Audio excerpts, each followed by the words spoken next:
আজ আমরা পৌঁছে যাই বিপাশাদির জন্মদিনে।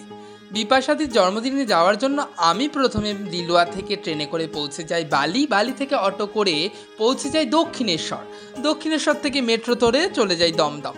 তারপরে দিদির সাথে মিট করে দিদির গাড়ি করে পৌঁছে যাই বিপাশাদির বাড়িতে।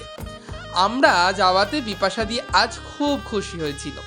বিপাশাদির বয়স 60 হলেও মনের দিক থেকে বিপাশাদি একদম বাচ্চা। বিপাশাদি ভীষণভাবে পছন্দ করেন ছবি তুলতে। দিনে কম করেও 1000টার বেশি ছবি তোলে। না না, 1000 না হলেও 900টা তো তোলেই। বিপাশাদির জন্মদিনটা আমরা খুব আনন্দের সাথে কাটালাম। প্রথমে কেক কেটে আমরা চলে যাই ছাদে। সেখানেই ছিল আজকে খাবারের ব্যবস্থা।